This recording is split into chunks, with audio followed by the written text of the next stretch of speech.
Dear students, we are going to study the President of India, very important topic, because he is the constitutional head of our country. हम लोग राष्ट्रपति पढ़ने जा रहे हैं और ये बहुत ही महत्वपूर्ण है कि ये हमारे देश के संवैधानिक प्रधान हैं। संवैधानिक प्रधान जब शब्द हम कहते हैं तो जैसा कि कल के क्लास में आप लोगों ने देखा था, ये संवैधानिक प्रधानता सिर्फ कार्यपालिका के क्षेत्र में नहीं है बल्कि व्यवस्थापिका के क्षेत्र में है। और अगर अनुच्छेदवार कुछ बातों को पढ़ी जाए तो और चीज़ें स्पष्ट होती हैं। जैसे ये जो टॉपिक्स है ये हमारे संविधान के भाग 5 से संबंधित है और 5 में बहुत सारे अध्याय हैं। उसमें से एक अध्याय जो है पहला वो इससे संबंधित है और इस अध्याय में जिस चीज़ का वर्णन है वो है कार्यपालिका यानी एग्जीक्यूटिव, और इससे संबंधित जो चीज़ें हैं कि कार्यपालिका में कौन कौन अनुच्छेद हैं, तो इसमें अनुच्छेदों की संख्या जो है वो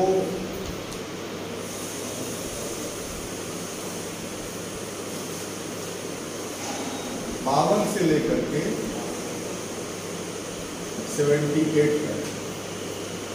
तो जो ये भाग हम लोग पढ़ रहे हैं वो पूरा किससे संबंधित है? कार्यपालिका से एग्जीक्यूटिव से।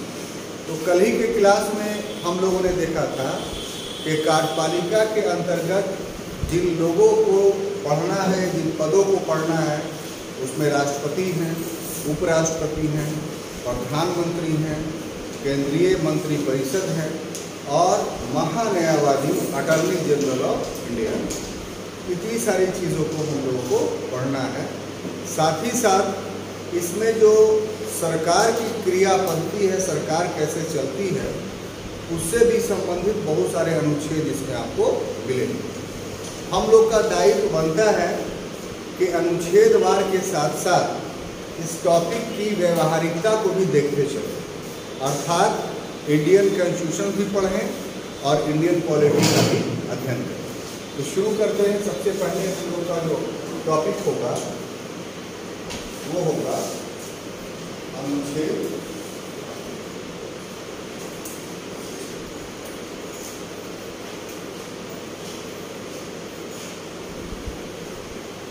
52। क्या कहता है ये अनुच्छेद? तो ये अनुच्छेद जिस बात का वर्णन करता है वो ये कि भारत का राष्ट्रपति होगा, भारत का राष्ट्रपति। आमतौर पे स्टूडेंट्स इस तरह के चीज़ों को लोग छोड़ देते हैं, आगे बढ़ जाते हैं और इसके अर्थ को नहीं समझते हैं, और जहाँ पर से आप अर्थ को नहीं समझते हैं, आगे बढ़ जाते हैं, प्रश्न वहीं से शुरू होता है। सिविल सर्विसेज का प्रश्न वहीं से राइज। ये आप कोई भी टॉपिक्स पढ़िए, कोई भी सब्जेक्ट पढ़िए, तो इस गुरु मंत्र को हमेशा अपने पास रखिएगा कि जिस सेक्शंस को भी वर्तमान समय में आप आसान समझ रहे हैं, मीनिंगलेस समझ रहे हैं, महत्वहीन समझ रहे हैं, सवाल सिविल सर्विस वहीं से राइज करता है। उसी में से एक टॉपिक है अनुच्छेद 52, जिसमें सिर्फ इतना लिखा हुआ है कि भारत का एक राष्ट्रपति होगा, there shall be a president of India. तो क्या इसके अर्थ है? इसके मीनिंग्स क्या है? आप पूरा बेयर बुक को गौर से पढ़िए तो आप पाइएगा कि इस तरह का सेंटेंस किसी भी पद के लिए इस्तेमाल नहीं किया। तो गौर किया है? एक प्रधानमंत्री होगा, सुना है, बेयर बुक में है। एक मंत्री होगा, ऐसा है, बोलते हैं? कहाँ है? दिखाइए। देखिए, लक्ष्मीकांत का हम बात नहीं बोलते, जो कॉन्स्टिट्यूशन है उसकी शब्दावली के बारे में। अभी आपको हम दिखलाएंगे कि बहुत सारे बुक ऐसे हैं जिसको समझ के आपको पढ़ना, रेयर बुक के मुताबिक जो है वो गलत हो जाएगा। और अगर उसी किताब को आधार बना करके आप लोग तैयारी कर रहे हैं तो अगर 10 क्वेश्चन आया तो निश्चित रूप से उस पुस्तक के माध्यम से आप 1-2 क्वेश्चन गलत करके आएंगे और बोलेंगे सही, उसको हम प्रमाणित करेंगे। काउंसिल ऑफ मिनिस्टर होगा कहाँ है? मंत्रिमंडल जो देश का निर्णय लेता है, 42वें संविधान संशोधन के पहले कहीं पर मंत्रिमंडल शब्द ही नहीं था। 42वें संविधान संशोधन के बाद अनुच्छेद 352 में मंत्रिमंडल शब्द जुटा, सिर्फ मंत्रिमंडल शब्द। तो संविधान की बहुत सारी चीजें व्याख्या खोजती है, एक्सप्लेनेशन खोजती। उसी तरीके से भारत का राष्ट्रपति होगा, ये एक्सप्लेनेशन खोजता है इसके अर्थ क्या है, ठीक है। तो इसका अर्थ अगर आप देखिए तो इसके अर्थ को कि ये देश का प्रधान,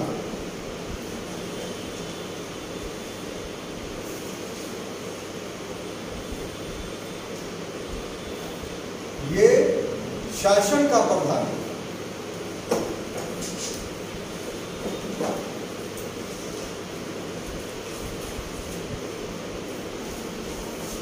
देश का प्रधान का अर्थ क्या हुआ कि हेड ऑफ द कंट्री होगा। और इसका क्या होगा कि हेड ऑफ द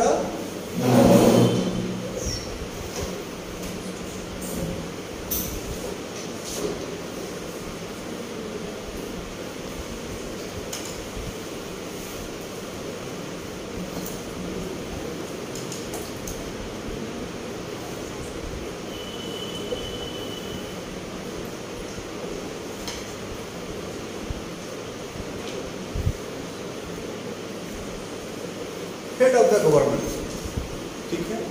तो हेड ऑफ द कंट्री का मतलब क्या है?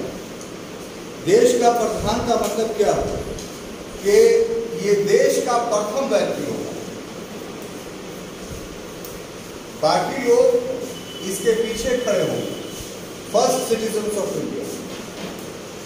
और शासन का प्रधान का अर्थ क्या होगा?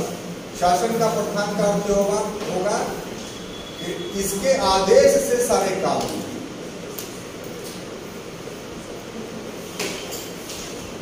सेंट्रल गवर्नमेंट का जितना भी डॉक्यूमेंट्स होता है, जैसे एक छोटा सा एग्जांपल्स आपको दे कि पासपोर्ट आप लेते हैं तो पासपोर्ट पर नीचे में जो साइन होता है वो उस राज्य के पासपोर्ट अधिकारी का साइन होता है, लेकिन ऊपर में लिखा रहेगा कि by the order of president,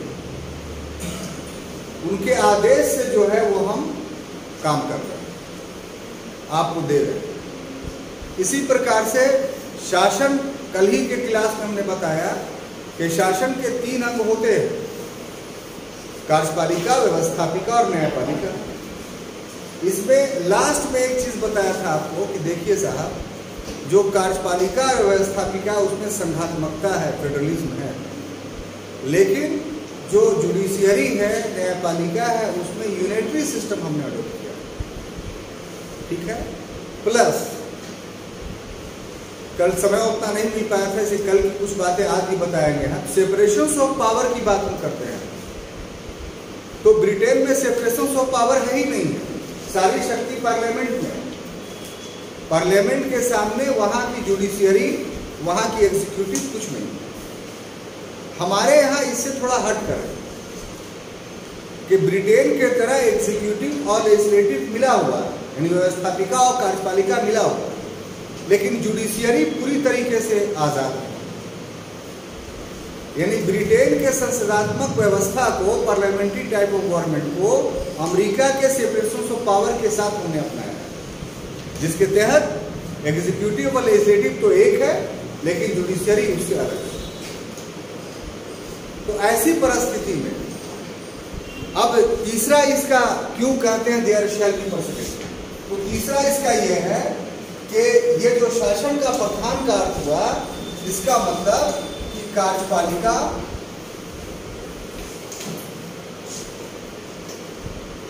plus व्यवस्थापिका का भी ये प्रधान है। का प्रधान। अब कार्यपालिका का प्रधान का क्या है कि कार्यपालिका के जितने भी काम होंगे वो राष्ट्रपति के आदेश से होंगे, और व्यवस्थापिका का जितना भी कानून बनेगा वो बिना इसके हस्ताक्षर के नहीं बनेगा। इसलिए ये कार्यपालिका में भी सबसे टॉप पर है और व्यवस्थापिका में भी सबसे टॉप है। संसद का सत्रावसान करता है, संसद के प्रथम अधिवेशन को संबोधित करता है। तो इस तरीके से अनुच्छेद 52 जो है इतनी सारी बातें अपने पास रखे हुए। अब इसमें क्वेश्चन राइज करने के बहुत सारे उसके तरीके हैं, जो आप कल बता रहे थे कंसेप्शन क्वेश्चन, तो यही कंसेप्ट कहाँ से उठा देगा प्रश्न ये हम आप नहीं जानते। तो हम लोग अपने अगर कंसेप्ट को टॉपिक वाइज स्पष्ट करते हुए चलते हैं, क्लियर करते हुए चलते हैं, तो हम लोगों को कोई समस्या नहीं होगी। अब आइए अगला जो अनुच्छेद है वो है 53।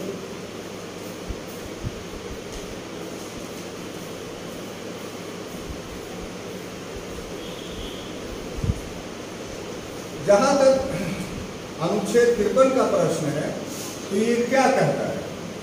ये कहता है कि संघ की कार्यपालिका शक्ति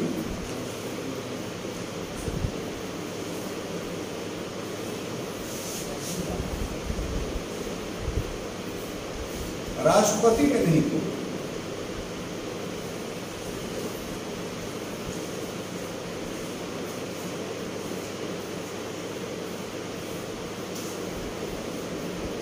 अगला सेंटेंस क्या है? बोर्ड पर सब बात नहीं लिखेंगे, समय लगेगा। तो राष्ट्रपति में निहित होगा with the executive power invest in the president of India, और वो इसका प्रयोग संविधान के अनुसार स्वयं या अपने अधीनस्थों के माध्यम से करें। यहां पर स्वयं, संविधान के अनुसार या अधीनस्थों के माध्यम से, यहीं पर सारा राज छुपा हुआ है। इस सेंटेंस में करेगा, अगर सिर्फ इतना रहता तो इसका अर्थ दूसरा हो जाता, लड़ाई हो जाती, इसमें प्रधानमंत्री और राष्ट्रपति। लेकिन संविधानवेत्ता संसदात्मक व्यवस्था बनाना चाहते थे, इसलिए पावर इन्वेस्ट करना चाहते थे। इसमें पार्लियामेंट, किसमें? प्राइम मिनिस्टर्स, किसमें? Council of ministers. तो पावर इन्वेस्ट कैसे होगा? अगर आप 53 में कह देते कि president will be the head of Indian executive, तो फिर 74 के और 53 के बीच लड़ाई हो जाता है कि भाई वो भी संविधान की बात है, ये भी संविधान की बात है, तो हम हेड है।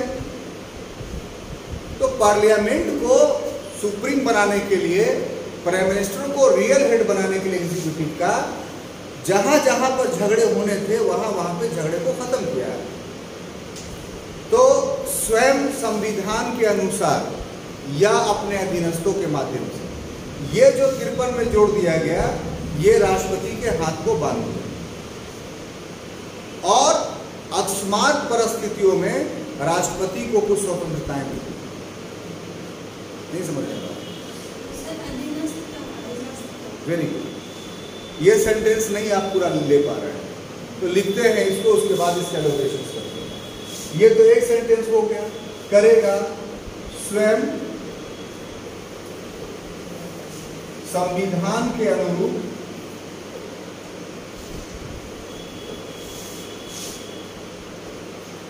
या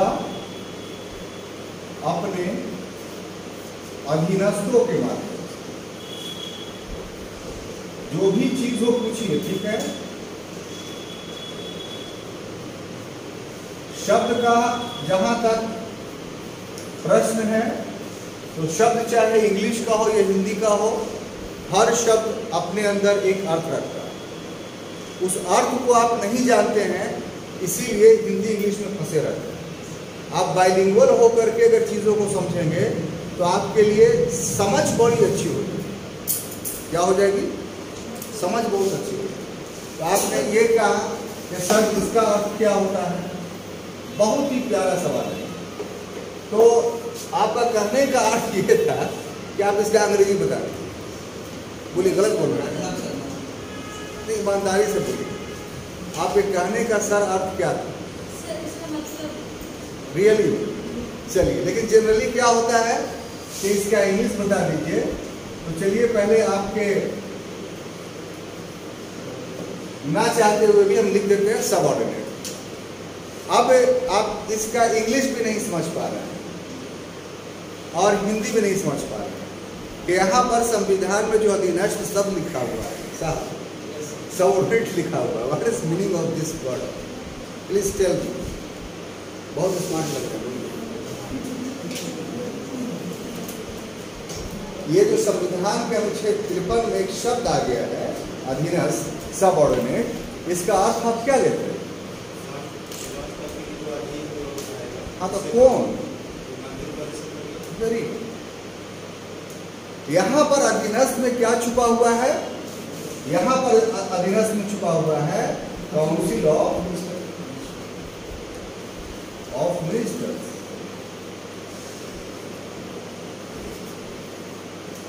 यानी मंत्री। एकदम बोला कीजिए, घबराने की बात नहीं। गलत हो तो गलत ही, जो समझ में आया सब। इसे याद होता है। इससे क्या होता है, ये पढ़ाने का पेडागोजी का मेन असल है कि हम आपसे आपके मसला को नहीं समझे, ऐसे अपने मन से बकबक करते जा रहे हैं। That is not teaching.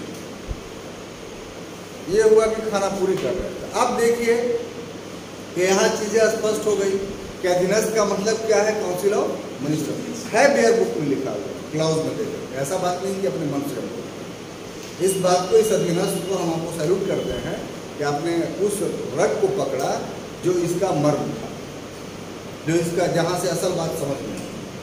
तो अब देखिए, बड़े प्यार से समझिए कि यहाँ है कि राष्ट्रपति कार्यपालिका शक्ति का प्रयोग करेगा, लेकिन खुद नहीं करेगा। यहाँ पर दो चीज है, एक स्वयं भी कर सकता है ना? दो परिस्थितियां, एक स्वयं भी और दूसरा अधीनस्थ। कितनी खूबसूरत सेंटेंस ये जब आप बोले सर, सेंटेंस भी खूबसूरत होता है।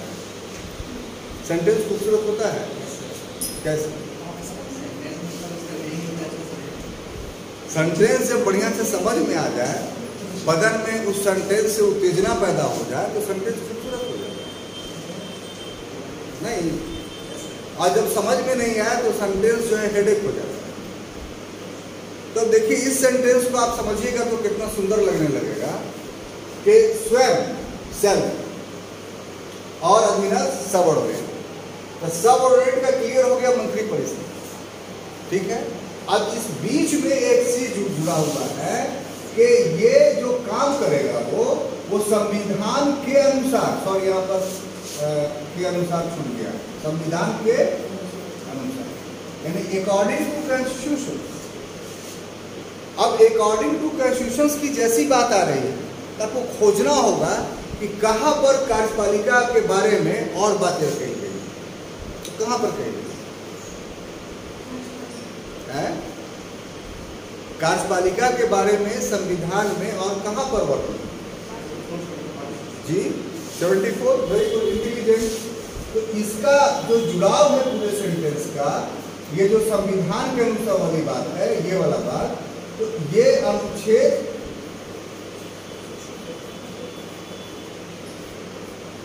74 से जुड़ा हुआ है। 74 क्या कहता है? 74 ये कहता है कि राष्ट्रपति अपने सलाह और मंत्रणा के लिए एक मंत्री परिषद की नियुक्ति करेगा जिसका प्रधानमंत्री हो। और राष्ट्रपति, ये संविधान में प्रारंभ में इतना ही सेंटेंस था, फिर से सुनिए सेंटेंस। राष्ट्रपति अपने सहयोग और मंत्रणा के लिए, किस सहयोग और मंत्रणा के लिए? तो इसके लिए अनुच्छेद 53 के लिए, क्योंकि कार्यपालिका का प्रधान है, यहाँ अधीनस्थ लिखा हुआ है, तो अधीनस्थ में काउंसिल ऑफ मिनिस्टर्स, तो इसके बारे में 74 क्या कह रहा है? इससे इंटरलिंक है काउंसिल ऑफ मिनिस्टर्स कि राष्ट्रपति अपने सहयोग और मंत्रणा के लिए एक मंत्री परिषद नियुक्त करेगा जिसका प्रधान प्रधानमंत्री हो। ये बातें 1976 तक इतनी ही लिखी हुई। अब इसमें हो क्या रहा था कि स्वयं जो है वो अड़ंगा लगा रहा था कि भी तो है। तो राष्ट्रपति और प्रधानमंत्री में हमेशा जो है एक रस्साकसी होता रहा। जब पंडित जवाहरलाल नेहरू और राजेंद्र प्रसाद स्वतंत्रता आंदोलन से निकले हुए नेता थे, इसलिए उन लोगों के बीच बहुत बड़ा विवाद नहीं होता, मैच्योर थे। लेकिन फिर भी इस मैच्योरिटी के बावजूद भी हिंदू कोड बिल के मुद्दे पे पंडित जवाहरलाल नेहरू और राजेंद्र प्रसाद के बीच बहुत भयंकर विवाद हुआ। इतना भयंकर उठा कि हिंदू कोड बिल एक विधेयक में पास ही नहीं होता, 5 विधेयक पास करना पड़ा, वो एक अलग कहानी। लेकिन और सभी विषयों पर मतैक बना रहा था। लेकिन जब इन दोनों नेताओं का ये हुआ तो खास तौर से डॉक्टर जाकिर हुसैन जब राष्ट्रपति बने, फखरुद्दीन अहमद जब राष्ट्रपति बने, तो प्रधानमंत्री के बीच बहुत दशक हुआ, बहुत विवाद पैदा हुआ राष्ट्रपति और प्रधानमंत्री के बीच में। तो ऐसे हालात में इस अनुच्छेद में 42वें संवैधानिक संशोधन 1976 के द्वारा अगला सेंटेंस जोड़ा कि मंत्रिपरिषद द्वारा दिए गए परामर्श को मानने के राष्ट्रपति बाध्य। अब 42वें संवैधानिक संशोधन के तहत ये जब सेंटेंस जोड़ दिया गया तब राष्ट्रपति के पास कोई पावर नहीं था। जो काउंसिल ऑफ मिनिस्टर कहेगा वो मानना पड़ेगा। तो काउंसिल ऑफ मिनिस्टर एब्सोल्यूट हो गया। क्या हो गया? ये किया था कौन? इंदिरा गांधी ने। इमरजेंसी लगा हुआ था उस समय। अब जब जनता पार्टी की सरकार आई तो इसी में एक तीसरा सेंटेंस जोड़ दिया कि राष्ट्रपति काउंसिल ऑफ मिनिस्टर के दिए गए परामर्श को पुनर्विचार रिकंसिडरेशन के लिए लौटा सकता है। और जब पुनर्विचार करके रिकंसिडरेशन करके जब काउंसिल ऑफ मिनिस्टर पुनः भेजेगा तब उसको मानने के लिए बात। तो यहां पर जो एब्सोल्यूटिज्म यानी सर्वांगीणता आ गई थी प्रधानमंत्री में कि सर्वे सर्वा है, तो 44वें संवैधानिक संशोधन 1978 के द्वारा इसको बैलेंस किया गया कि ऐसा ना हो कि कोई प्राइम मिनिस्टर एब्सोल्यूट बन जाए, कानून से ऊपर चला जाए। तब देखिए इसका प्रयोग भी हुआ। जब ये पुनर्विचार का अधिकार दे दिया गया तो यूपी में राष्ट्रपति शासन लगाने की अनुशंसा केंद्रीय मंत्रिमंडल ने की। राष्ट्रपति ने पुनर्विचार किए लौटा। बिहार में राष्ट्रपति शासन लगाने की अनुशंसा केंद्रीय मंत्रिमंडल ने की राबड़ी देवी के खिलाफ। राष्ट्रपति ने पुनर्विचार के लिए लौटा दिया और जब लौटा दिया तो ये बेइज्जती की बात थी काउंसिल ऑफ मिनिस्टर के लिए। तो फिर दोबारा रिकमेंडेशन नहीं। तो यूपी में भी शासन बचा हुआ रह गया, राष्ट्रपति शासन नहीं लगा, और बिहार में भी राबड़ी देवी सरकार बची हुई। तो इस तरीके से जो एब्सोल्यूटिज्म था यानी एकदम कहिए कि डेमोक्रेसी में निरंकुशता का आभास हो रहा था 42वें संवैधानिक संशोधन के तहत, उसको 44वें संवैधानिक संशोधन 1978 के द्वारा जो है वो न्यूट्रल कर दिया। ठीक है। अब देखिए एक चीज और बचा हुआ है। इतना तो हमने स्टडी करवाया आपको, इसमें स्वयं बचा हुआ। क्या बचा हुआ है? स्वयं। ये स्वयं का मौका मिलता है राष्ट्रपति को। यह राष्ट्रपति एकदम सही में रबर स्टैम्प है। बोलिए तो आप लोग। राष्ट्रपति को भी विधेयक हो सकता है, वो तो उसमें आ गया पुनर्विचार वाले, वो दूसरा मैटर। ऐसा कोई परिस्थिति है जिस परिस्थिति में राष्ट्रपति जो चाहे सो करे। 74 के अनुसार उसको सब परामर्श मानना होगा। लेकिन क्या कोई ऐसा परिवेश है जिसमें स्वयं वाकई में स्वयं बन जाए? सोचिएगा।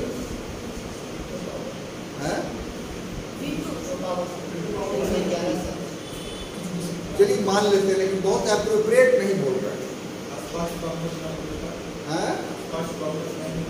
वेरी गुड, इंटेलिजेंस, यही सब है। टीचर से पढ़िए तो इंटरेक्ट करके पढ़िए, सोचिए। सिर्फ वो बोल रहा है वही सत्य है ये कभी मत मानिए। आप भी अपना दिमाग लगाइए, तर्क लगाइए। तो एक परिस्थिति आती है कि जब अल्पमत में सरकार हो,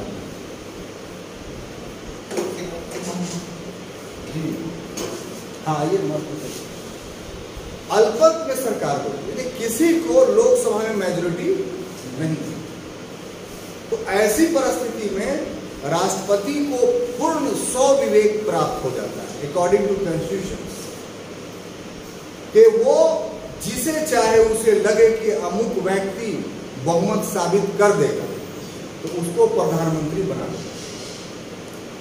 ऐसे बहुत सारे एग्जाम्पल्स मिले। जैसे मोरारजी देसाई का 78 में जब त्यागपत्र हुआ तो चौधरी चरण सिंह जब बने तो उनके पास 272 का आंकड़ा नहीं था, 100 के अंदर आंकड़ा था, लेकिन राष्ट्रपति ने बना दिया चौधरी चरण सिंह को प्रधानमंत्री। भारत के वो ऐसे एकमात्र प्रधानमंत्री हैं जो प्रधानमंत्री रह भी गए और संसद में गए भी नहीं। ये भी क्वेश्चन आता है, क्यों? क्योंकि बहुमत ही उनके पास नहीं था। जाते तो बहुमत साबित कैसे करते? तो 6 महीना कोई भी रह सकता है तो रह लिया। उसी प्रकार का एग्जाम्पल चंद्रशेखर का मिलता है 1990 में, कि उनके पास मात्र जो था वो 53 सांसद थे, लेकिन प्रधानमंत्री राष्ट्रपति ने बना दिया कि हम बहुमत साबित करेंगे। तो खैर उन्होंने बहुमत साबित कर दिया, कांग्रेस उनका साथ दे रही है, तो कांग्रेस ने कहा कि हम बाहर से समर्थन देंगे, आप सरकार चलाएंगे। तो जितना उसके एमपी थे चंद्रशेखर के, सबके सब मंत्री बन गए, कांग्रेस बाहर से समर्थन कर रही है, ये भी देखने को मिला। तो इस तरीके से अल्पमत की सरकार, जब अल्पमत में कोई आ जाता है तब उस समय स्वविवेक का अधिकार प्राप्त, ठीक है। और दूसरी परिस्थिति क्या है? दूसरी परिस्थिति यह है साहब कि प्रधानमंत्री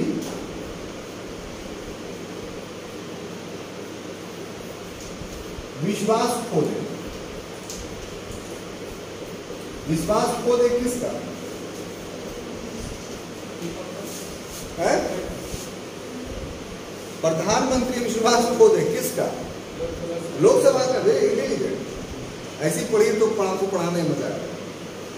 अब लोकसभा का जैसे विश्वास खो देता है तो लोकसभा भंग करने का अधिकार प्रधानमंत्री का है ना, लेकिन जब विश्वास खो देगा वो, तो इसका प्रयोग वो नहीं कर सकता। यहां पर भी राष्ट्रपति एब्सोल्यूट हो जाता है, उसको जो मन में आएगा वो करेगा। बात समझ में आ रही है?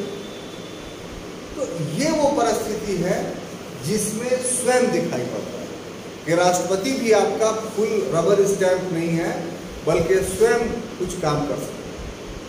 हम जब टेस्ट लेंगे आपका इस सब सेक्शन से, तो ये सब प्रश्न रहेगा ताकि आप पूरी मजबूती के साथ टॉपिक को पढ़े। भी तो एग्जामिनेशन की वजह से आप लोग का दूसरा टेस्ट चल रहा है, तो जो टॉपिक वाइज टेस्ट को चल रहा था वो अभी ड्रॉप है, लेकिन आपके ये 20 तारीख के बाद जब होगा तो वो चलेगा, तो उसमें आपको ये सब देखने को मिलेगा, ऐसे ऐसे प्रश्न मिलेंगे, और उसमें आप देखिए कि आप कितना सिक्योर करते हैं, कितना मार्क्स लाते हैं।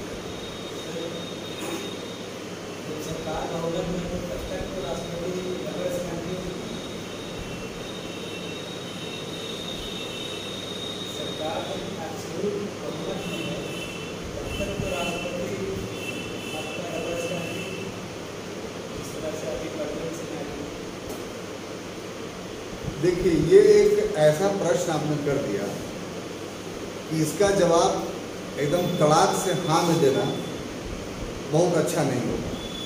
आप अगर सवाल नहीं भी करते तो भी हम उसी टॉपिक पर आ रहे हैं, ठीक है।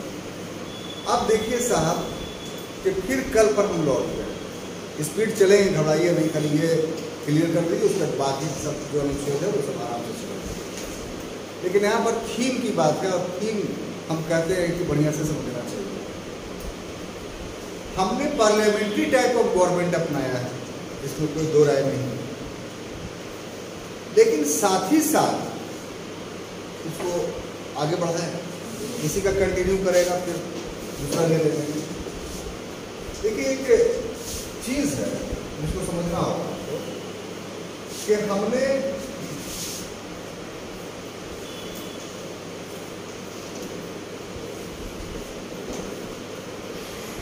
संसदात्मक व्यवस्था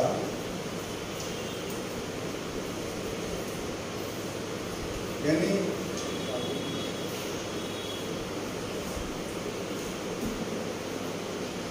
पार्लियामेंट्री टाइप ऑफ गवर्नमेंट हमने अपनाया, ये बात सच है। लेकिन एक अंतर के साथ, क्या चीज? एक अंतर के साथ अपनाया, और वो अंतर पार्लियामेंट्री टाइप व्यवस्था का मतलब कि इसका सबसे बेस्ट एग्जाम्पल था ब्रिटेन, है ना? मैंने उसको हमने अपनाया। ब्रिटेन ने जिस प्रकार से संसदीय व्यवस्था अपनाया है उसी प्रकार का संसदीय व्यवस्था हम लोगों ने भी अपनाया है। लेकिन एक डिफरेंस है। वो डिफरेंस क्या है कि जो राष्ट्राध्यक्ष है इसमें अंतर, यानी हेड ऑफ द कंट्री,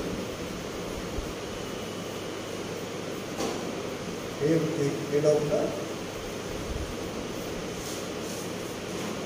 तो हेड ऑफ द कंट्री में क्या अंतर है कि भारत में और ब्रिटेन में हमको तुलना करना पड़ेगा, क्योंकि ब्रिटेन से हमने इसको अडॉप्ट किया है। तो ब्रिटेन में जो इसका एग्जाम्पल है हेड ऑफ द कंट्री का, वो वंशानुगत है,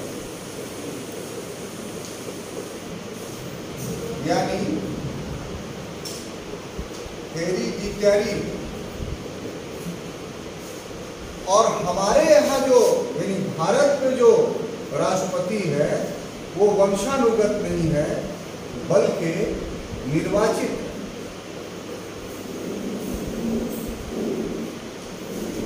यानी इलेक्टेड है। ये अलग बात है कि इनडायरेक्टली निर्वाचित। तो इसका कोई कार्यकाल निर्धारित नहीं है। जब तक जीवित है तब तक सम्राट है।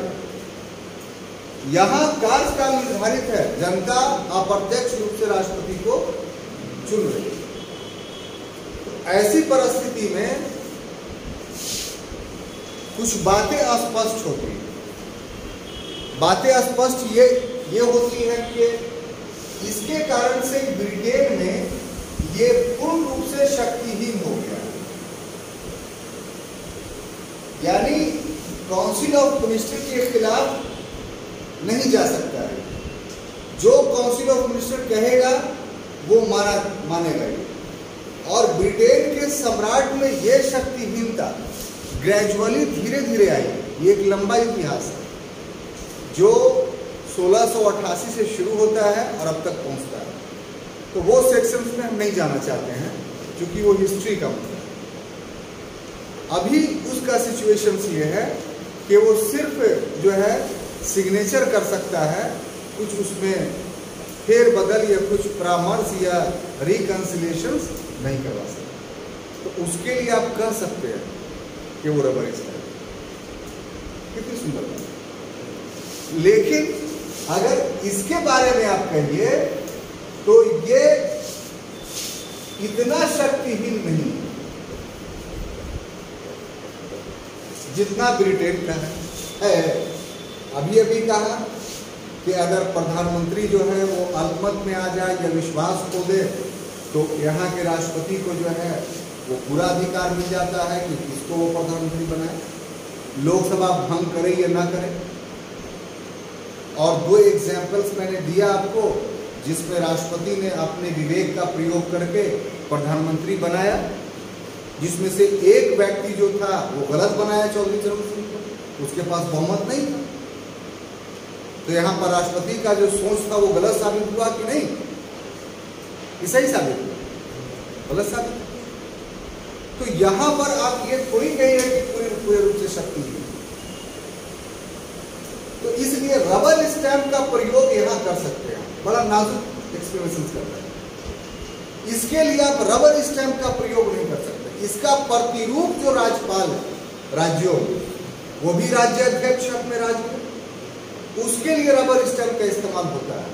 आप कितनी भी किताब पढ़े होंगे इस बात को ध्यान दिए होंगे कि राज्यपाल को पढ़ते समय ये शब्द आता है कि राज्यपाल वास्तव में केंद्र का एक मुहरा है, केंद्र का एजेंट है, केंद्र का रबर स्टैंप है। लेकिन राष्ट्रपति के बारे में आप कभी कहीं पर सेंटेंस नहीं सुनिएगा कि वो रबर स्टैंप। अगर रबर स्टैंप सर उसको मान लीजिएगा, ठीक है, तो बहुत सारी ऐसी परिस्थितियां आई जिस परिस्थितियां में राज अंतराल होने का डर था। जैसे श्रीमती इंदिरा गांधी की जब हत्या की गई तो हत्या 9 बजे सुबह में हुई, सुरक्षा के दृष्टिकोण से ऐलान 1 बजे हुआ। उस समय राजीव गांधी भुवनेश्वर में थे, उनको आने में समय लगा। तो ये जो 8 से 1 बजे का समय था, ये राज अंतराल।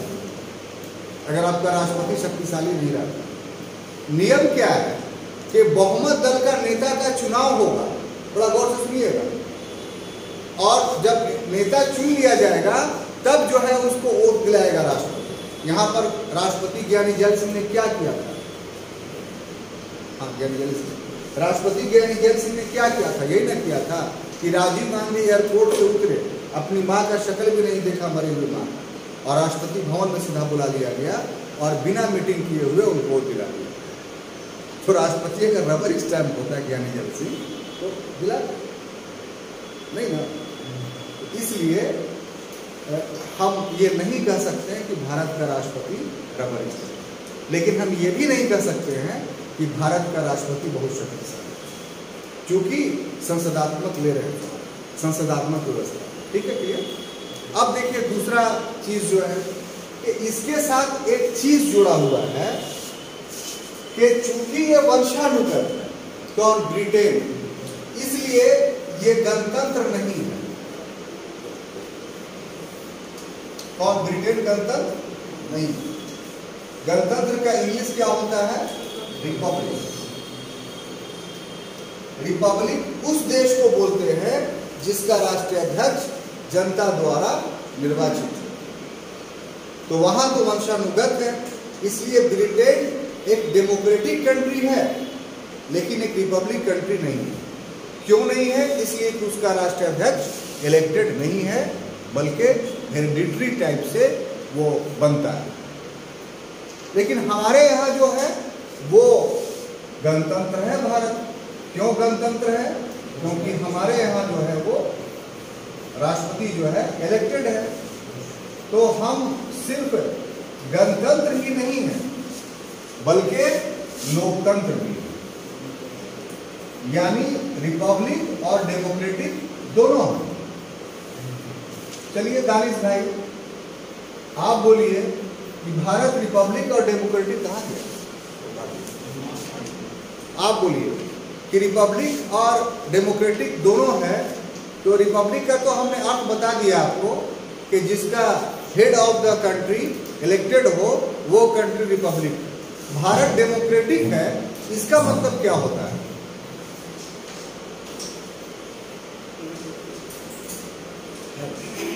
यही समझ चाह रहे थे कि इसके ये सब चीज का एक्सप्लेनेशन। तो भारत डेमोक्रेटिक है, इसके क्या मीनिंग होते हैं? रिपब्लिक का तो हमने बता दिया, आप बोलिए। यू आप ही से पूछ रहे हैं, उधर मत देखिए, हमको देखिए। हाँ, भारत डेमोक्रेटिक है, इसका क्या अर्थ है?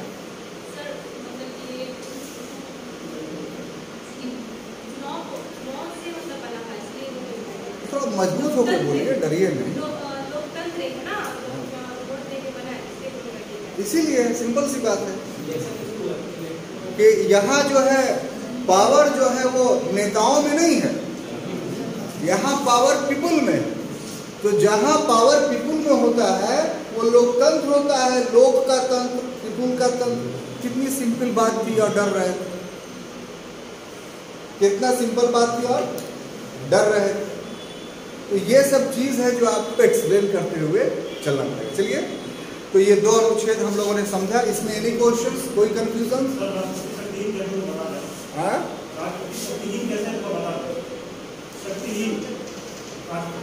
हाँ, ये तो स्पष्ट हो गया ना भाई कि 53 में उसको शक्तिशाली बनाया गया और 74 के द्वारा उसको शक्तिहीन बना दिया गया कि जो भी कार्यपालकीय काम होगा वो सब कौन करेगा?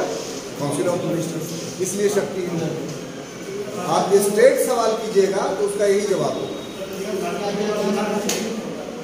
सवाल देखिए, हम सब कर लेंगे, एक आदमी करे उसका दे दीजिए, हम भागेंगे तब ना। हाँ बोलिए। राष्ट्रपति को अधिकार तो ये भी है सर कि अगर संसद कोई अगर विधेयक पास करता है, हाँ, राष्ट्रपति हर विधेयक को, क्या धन विधेयक हो, क्या मनी बिल हो, क्या साधारण विधेयक हो। हाँ, आप किससे बात कर रहे हैं? है ना? हाँ, तो समझ के बात किया जाए।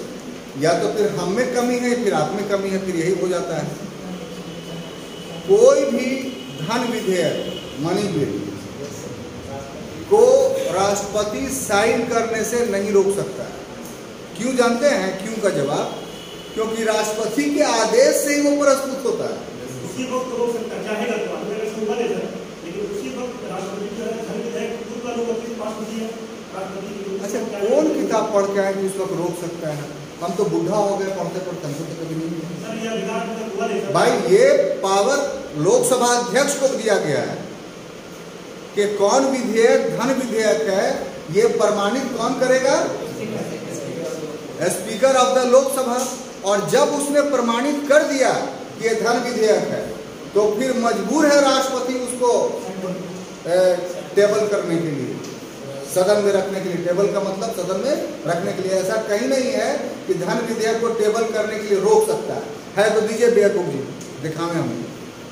110 नंबर अनुच्छेद में है ये बात, धन विधेयक। 9 और 10 पढ़िए, समझ में आ जाएगा आपको। सर ऐसा नहीं है सर, अगर आपकी बात सच होगी, इतना लोग सच बोले तो हम किसी का रिजेक्ट किए। ये है पढ़ाई, और पढ़ाई में कोई कॉम्प्रोमाइज नहीं, गलत बात। चलिए, आपको अधिकार देते हैं कि कल भी हम आवेंगे इस टॉपिक पर। आप खोज खाज के रखिए और हमको हराने का कोशिश कीजिए। हाँ जी, कौन पूछ रहे थे? आप बोलिए। राष्ट्रपति से पास हो जाए, हाँ, राष्ट्रपति पहले धन विधेयक पर साइन नहीं करेगा, राष्ट्रपति प्रस्तुत कराएगा।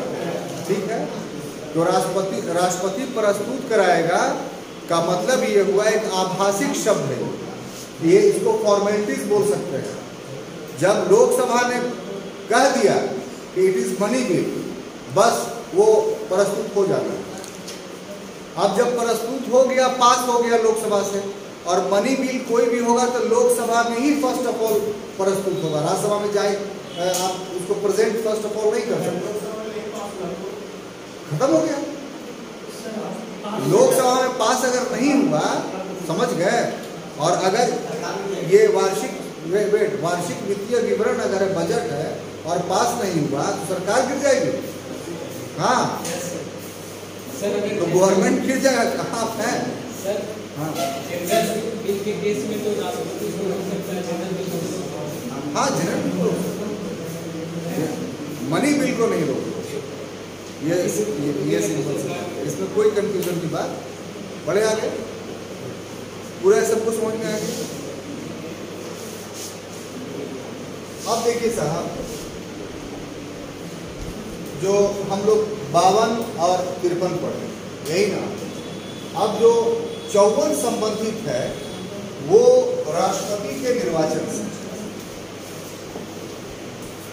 तो राष्ट्रपति का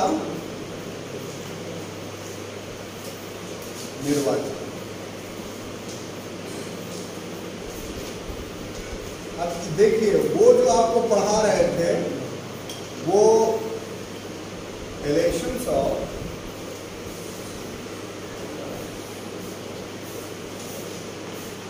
द प्रेसिडेंट।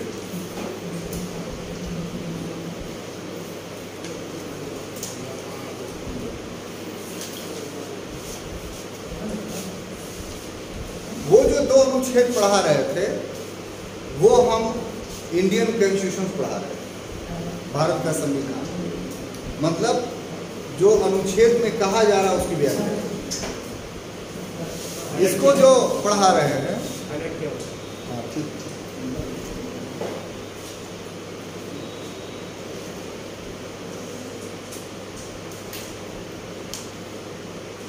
ये कौन किताब का है सर? सर हिस्ट्री का भी हमने पढ़ा था, देखिए। ना ना ना, ये बिल्कुल गलत लिखे हुए सर। हाँ छोड़िए ना सर, हम इस आपसे बाद में बहस कर लेंगे। ये it is not very big problem. बचिए ये सबसे।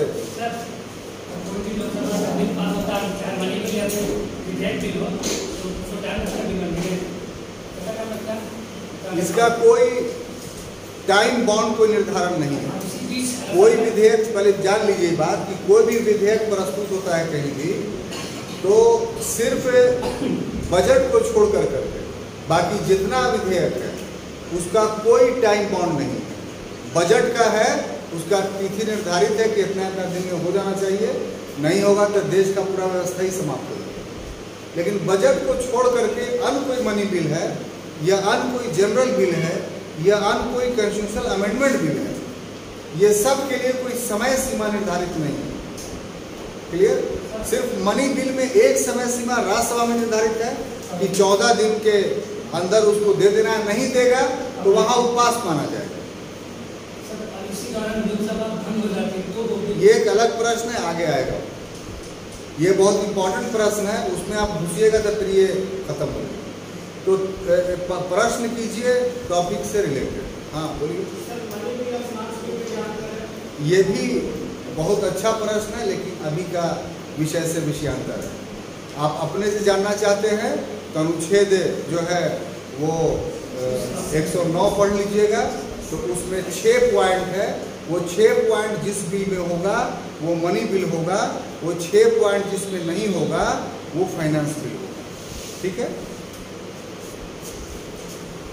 तो राष्ट्रपति का निर्वाचन, इलेक्शंस ऑफ द प्रेसिडेंट, इस विषय पर, ये जो विषय था इस पर संविधान सभा में 2 विचार। जो हमारा कॉन्स्टिट्यूएंट असेंबली था, इस संविधान सभा में 2 विचार। ठीक है? एक विचार ये था कि प्रत्यक्ष निर्वाचन, यानी जनता जो है डायरेक्ट चुने, और दूसरा विचार ये था कि संसद चुने। और दोनों विचारों को अतिवादी मान करके एक्सेप्ट नहीं किया।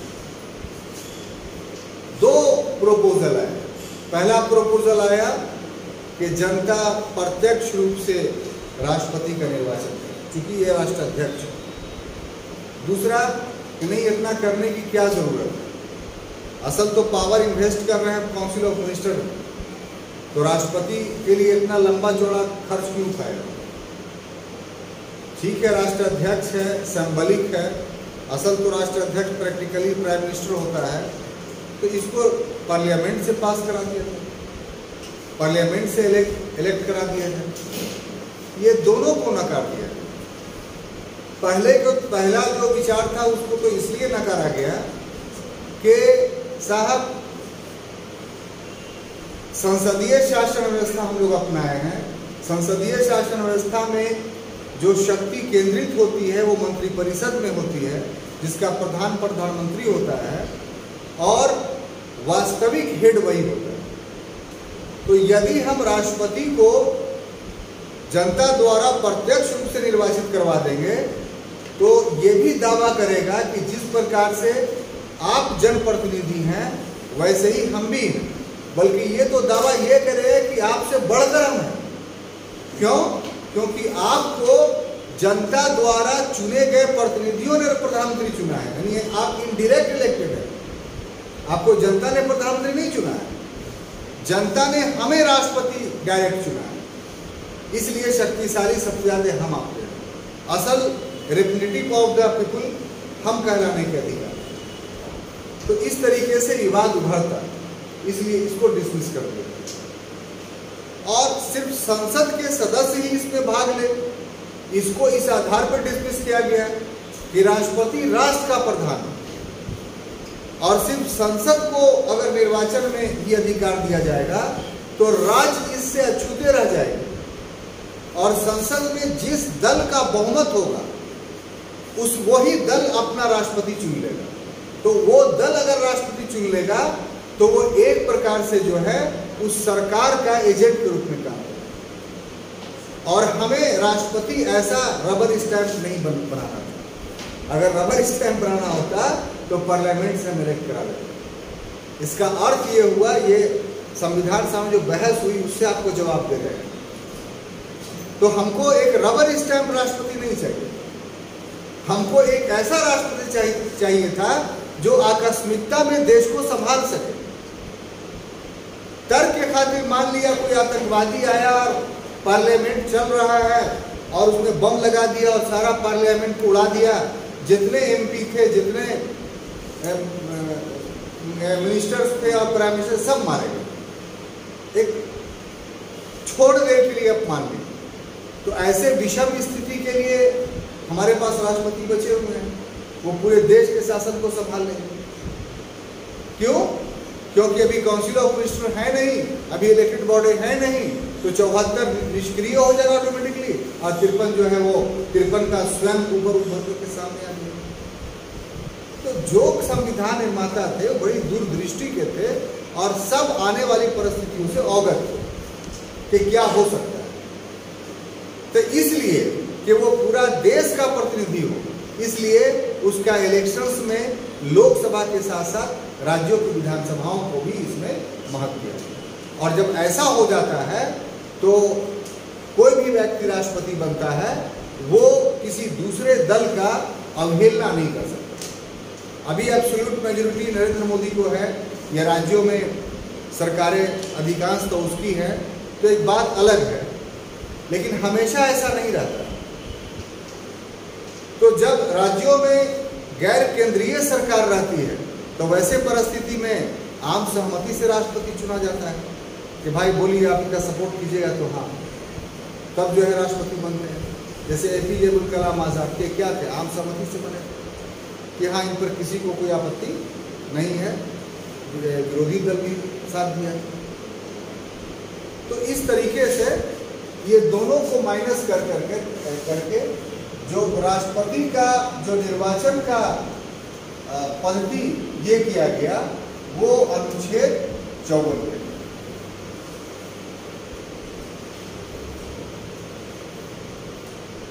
और अनुच्छेद 54 में क्या कहा गया कि राष्ट्रपति के निर्वाचन में जो भाग लेंगे वो लोकसभा के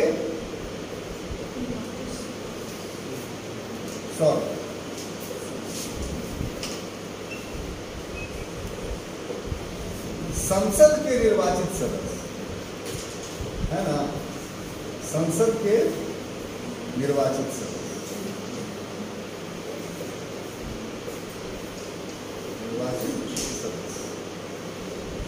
और दूसरा कि राज्य विधान सभाओं के, विधानमंडल नहीं, राज्य विधान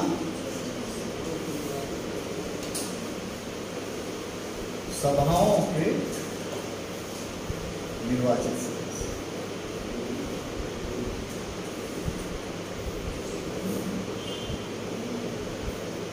ठीक है, अब इसको तो एक्सप्लेन करने की जरूरत नहीं पड़ेगी, इसमें कौन शामिल नहीं है, आप सब समझ रहे हैं, तो पड़ेगी। ये जो लिखा गया कि ये जो अनुच्छेद 54 कहता है, अनुच्छेद 54 का क्या कहता है कि संसद के निर्वाचित सदस्य राष्ट्रपति को चुनेंगे और राज्य विधानसभाओं के निर्वाचित सदस्य राष्ट्रपति को चुनेंगे। ये बात समझ में आ रहा है, जो संसद के निर्वाचित सदस्य है, जो राज्यसभा है, राज्यसभा लोकसभा की बात नहीं कर रहे, राज्यसभा वो तो विधानसभा से चुना कराता है। हाँ, लेकिन हम लोग काम चल चुका था, विधानसभा को लेने क्या जरूरत है? ये आपका सवाल है, इसका जवाब तो हम दे ही दिया कि यदि सिर्फ संसद, ठीक है, सवाल आपका अच्छा है कि संसद के सदस्य में ही तो राज्यों का प्रतिनिधित्व था, आपका ये कहना है ना, तो यहाँ सिर्फ राज्यों के प्रतिनिधित्व के लिए मुद्दा नहीं उठा था। मुद्दा ये उठा कि एक दल विशेष का जो था वो राष्ट्रपति बन जाता, माने जिसका केंद्र में सरकार होती, राष्ट्रपति उसी का होता, और जब उसका राष्ट्रपति होता तो फिर वो न्यूट्रल नहीं होता, वो एक रबर स्टैंप बन जाता। तो हमको भारतीय राष्ट्रपति को रबर स्टैंप नहीं बनाना था, हमको भारतीय राष्ट्रपति को, आपके पूरे सवाल का जवाब दे रहे हैं हमें भारतीय राष्ट्रपति को न्यूट्रल राष्ट्रपति बनाना था, निष्पक्ष, माने वो किसी दल का नहीं हो, वो सभी दलों का हो और सभी देश का हो। तो ऐसी परिस्थिति में अगर राज्य विधानसभाओं को उसके निर्वाचन में शामिल करते हैं, इसका मतलब कि एक एक विधानसभा का वैल्यू हो जाएगा और हर विधानसभा अपना पार्टिसिपेट्स करेगा उसमें निर्वाचन में। तो ये अगर सारे विधानसभा में एक ही दल की सरकार है, केंद्र में भी एक ही दल की सरकार है, तो ये तो हुआ कि देश एक दलीय व्यवस्था में कन्वर्ट कर गया। तो जब देश एक दलीय व्यवस्था में कन्वर्ट ही कर गया है तो फिर इसके कोई मायने नहीं है। इसका मतलब उस दल पर या उसके नेता पर इस देश के लोगों को पूरा विश्वास है। जैसे चीन में है, चीन में क्या है, जो कम्युनिस्ट पार्टी है उसी पर सबको विश्वास है। इलेक्शन वहां भी होता है लेकिन पार्टी का इलेक्शन नहीं होता, लोग का इलेक्शन होता है। कम्युनिस्ट पार्टी अपना 10 कैंडिडेट खड़ा कर देती है कि इसमें पसंद करो कौन तुमको अच्छा है। तो जब यही व्यवस्था हो जाएगी तब तो बात ही कुछ ही तरह है। लेकिन हम लोग तो मल्टी पार्टी सिस्टम्स के लोग हैं, जहां बहुत सारे राजनीतिक दल हैं, तो वैसी परिस्थिति में सबकी सहभागिता राष्ट्रपति के चुनाव में हो, इसीलिए प्रोविजन रखा गया है कि राज्यों की विधानसभाएं भी इस पर पार्टिसिपेट। आप समझ में आएगा? चलिए, अच्छी बात हुआ आप कर लिया, हालांकि बात बता चुके। तो चलिए, कम ऑन टॉपिक्स, ये आप समझते हैं कि संसद का निर्वाचित सदस्य का मतलब ये हुआ कि जो लोकसभा का 2 आंध्र भारतीय है वो, और 12 जो नॉमिनेटेड है राज्यसभा में राष्ट्रपति के द्वारा, ये दोनों राष्ट्रपति के इलेक्शन में वोटर नहीं। और राज्य विधानसभाओं में क्या, तो राज्य विधानसभा में भी एक नॉमिनेटेड होता है, किस चीज में, आंध्र भारत, तो वो नहीं होता। इस प्रकार से जो लिखा हुआ बात नहीं है लेकिन अंडरस्टूड है वो ये कि ये दोनों ही राष्ट्रपति के निर्वाचन में मतदाता हैं, यानी वोटर है। तो आप ऐसा नहीं कि आप नहीं पकड़ते लेकिन वहां अपना दायित्व पूरा कर दे रहे हैं, कि ऐसा भी सवाल आपसे आ सकता है कि राष्ट्रपति के इलेक्शन में कौन वोटर होते हैं। तो वोटर, मतदाता शब्द राष्ट्रपति के निर्वाचन में कहीं इस्तेमाल नहीं हुआ है, तो वो कर सकता है और करके 4-5 ऑप्शन दे करके आपको बिदका सकता है। 4-5 ऑप्शन उसका क्या होगा, किसी को बाइफरकेट कर देगा और सब अलग अलग करके ऑप्शन पहुँच करके 1 2 3 4 4 3 1 2 ऐसा करके, ताकि आप जानते भी हों तो कम से कम टाइम टेकिंग हुआ आपको क्वेश्चन पढ़ना पड़े। IAS का ये भी है कि UPSC का साजिश रहता है कि क्वेश्चन इतना लंबा लंबा पूछे कि लड़का पढ़ते पढ़ते भूल जाए और सही जवाब नहीं दे। तो इसीलिए अगर आप सिविल सर्विस करना चाहते हैं तो आपकी रीडिंग कैपेसिटी भी काफ़ी मजबूत होनी चाहिए। तो ये सब आसान जगहों पे जो है वो आपको फंसाता है। क्लियर? कोई कंफ्यूजन नहीं? अब देखिए, इसमें 54 जो कह रहा है कि राष्ट्रपति का निर्वाचन कैसे हो, तो इस उपबंध से हो गया कि ये कह रहा है कि राष्ट्रपति का निर्वाचन जो है अप्रत्यक्ष होगा, यानी इनडायरेक्ट होगा। इलेक्शन होगा उसका लेकिन प्रत्यक्ष नहीं होगा बल्कि अप्रत्यक्ष। तो राष्ट्रपति का निर्वाचन अप्रत्यक्ष होगा, इसका क्या अर्थ है? कोई एक आदमी बोल दीजिए। जनता से भाग नहीं लेगी बल्कि जनता के प्रतिनिधि भाग लेंगे। क्लियर? अब देखिए, आगे जो टॉपिक हमको पढ़ाना है आपको, बोलिए कि साहब अनुच्छेद 55 है ना,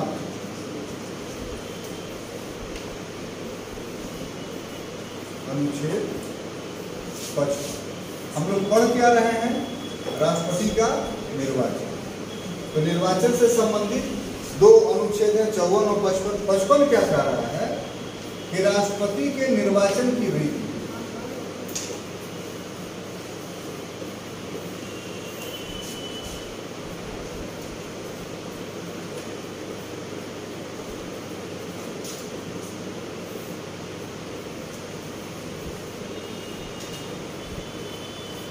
यानी प्रोसेस ऑफ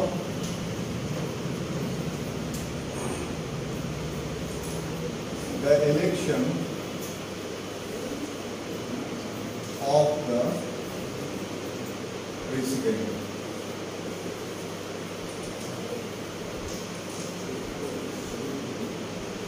तो अनुच्छेद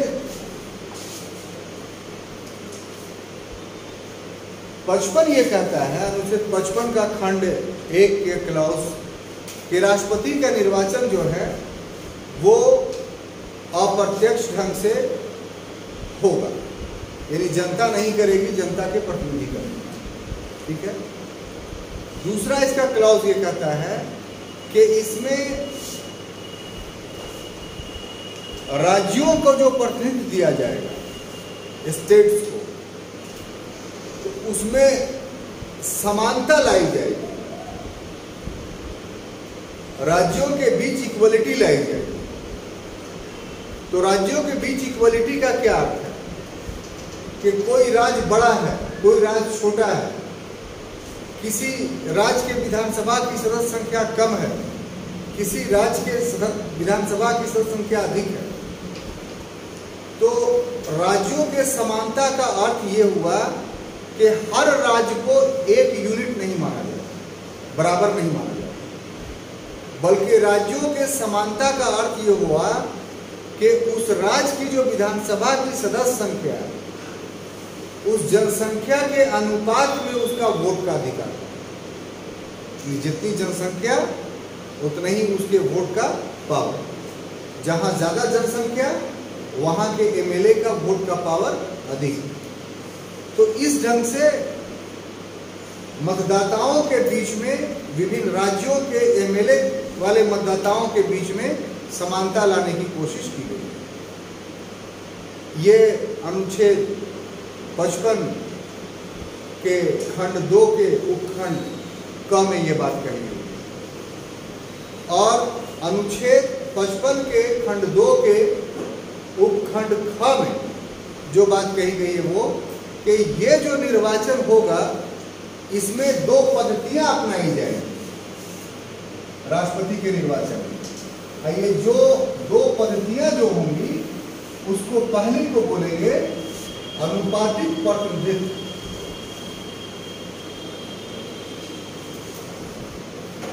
अनुपातिक प्रतिनिधित्व।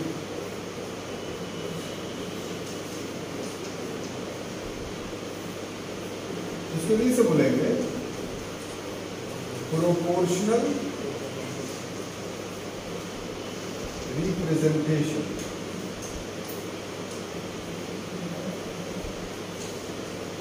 ठीक है। और दूसरा सिद्धांत एकल संक्रमणीय मतपत्र।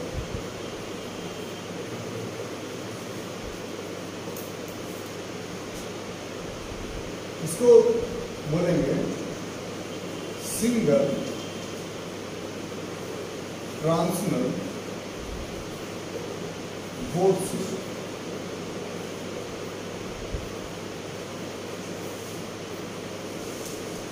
अर्थात राष्ट्रपति का जो इलेक्शंस होगा उस इलेक्शंस में ये 2 पद्धतियां अपनाई जाएंगी। ठीक है। अनुपातिक प्रतिनिधित्व, प्रोपोर्शनल रिप्रेजेंटेशन। इसको एक्सप्लेन करने की जरूरत है या हम आगे बढ़ें? इसको आप लोग पहले से समझते हैं।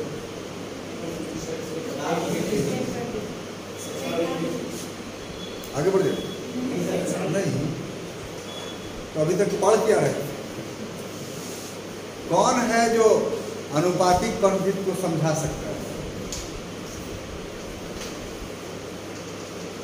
बोलिए आपके। टोटल पॉपुलेशन को सर वहाँ के एरिया से डिवाइड कर।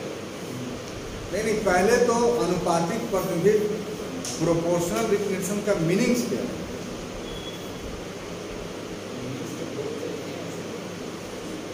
कहाँ लिखे हुए बोलते हैं?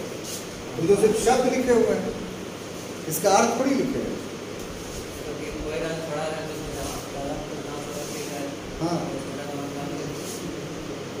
साफ साफ बोलिए ना, डर रहा है। लेकिन बात कीजिए तो थोड़ा खुल कर। हाँ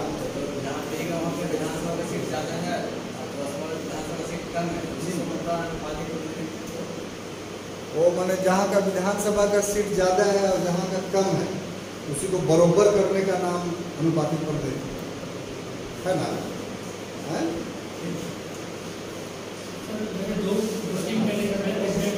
अच्छा, तो उसी को अनुपातिक प्रदेश बोलते हैं।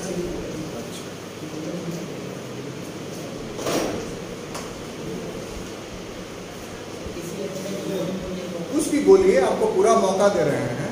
बोलिए इसलिए कि देखिए कि पढ़ाई किसको कहते हैं, कहाँ पर हम थे, क्या हमको जानना था। हम भी आपको बहुत स्पीड में पढ़ा सकते हैं। आप अगर बोलिएगा कि पॉलिटिक्स खत्म कर दीजिए एक हफ्ता में, कोई शिकवा शिकायत नहीं, खत्म हो जाएगा। लेकिन वो वैसा खत्म होगा कि सिर्फ एक खाना पूर्ति हो। ऐसा पढ़ाई कि आपको हमेशा याद रहे, कोई भी प्रॉब्लम आए तो आप उसको हल कर सकते हो। तो उसके लिए ये बहुत अच्छा तरीका है कि बहुत धीमा भी नहीं है और बहुत तेज भी नहीं है, सब कुछ समझते हुए हम लोग आगे बढ़ रहे हैं। इधर से कोई बताएं कि अनुपातिक प्रदेश प्रोपोर्शनल रिप्रेजेंटेशन किसको बोलते हैं? इधर से कोई बताएं, कुछ तो बोलिए। इधर तो दो आदमी बोले बेचारे।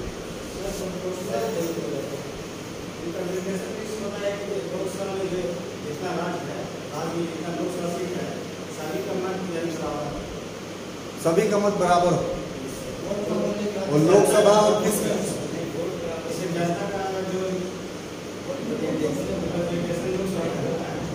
जनता का बोलिए ना, बोलिए। जनता का मत और लोकसभा का मत बराबर हो जाए तो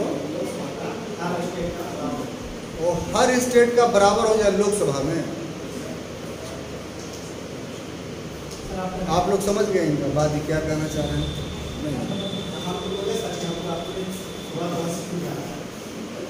बोलिए, कुछ बोलिए सर।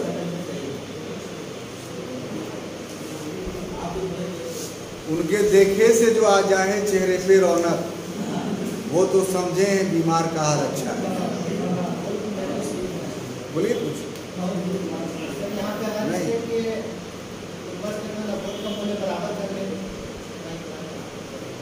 सब मेंबर का वोट का जो मूल्य है सर, हाँ सब स्टेट का जो वोट अलग-अलग है, किसी का 500 सीट है, किसी का हाँ किसी को बराबर करने का वोट को नहीं होता।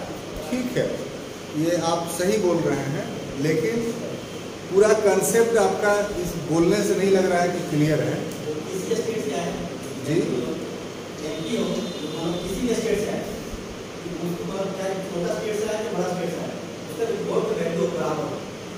हाँ ये भी ठीक है, आप भी ठीक बोल रहे हैं। और कुछ बोलिए। पूरा अधिकार है। देखिए ये पेडागोजी है, ये पढ़ाने का तरीका है।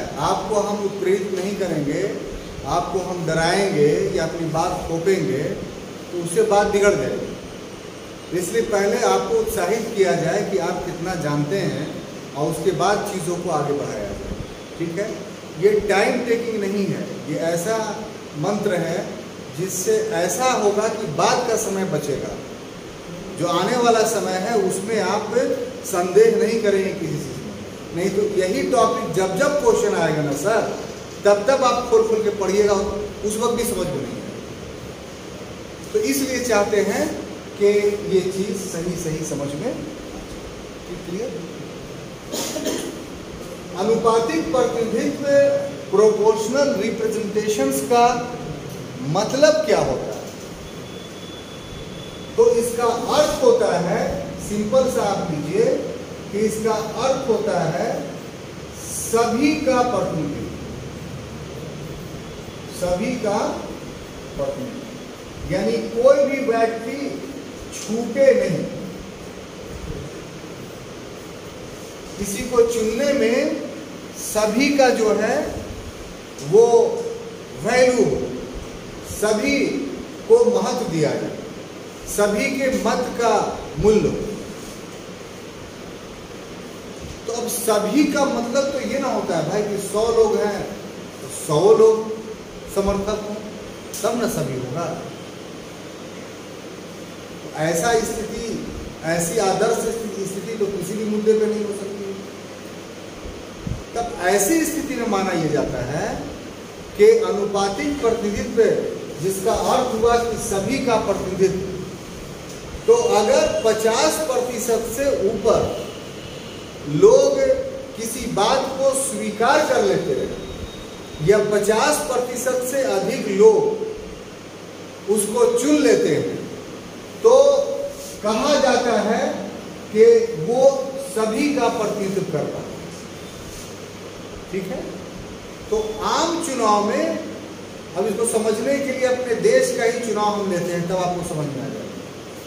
आम चुनाव में अनुपातिक प्रतिनिधित्व पद्धति का इस्तेमाल नहीं किया जाता।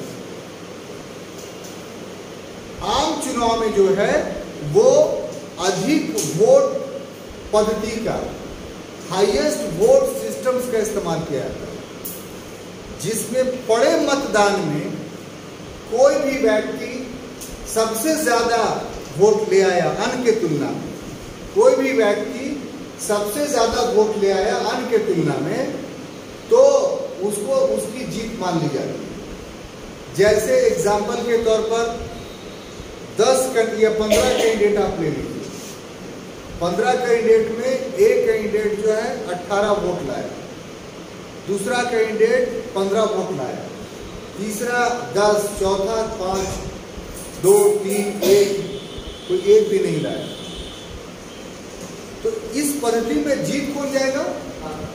18 वोट लाने वाला। इसका मतलब उसके खिलाफ 88 लोग।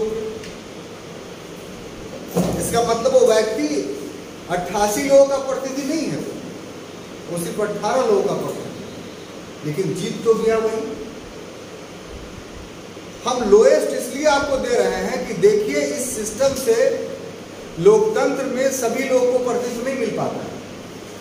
आज भी भारत में जो वर्तमान सरकार है उसका वोट 42% है। 42% वोट ला करके इतना सीट ले आया।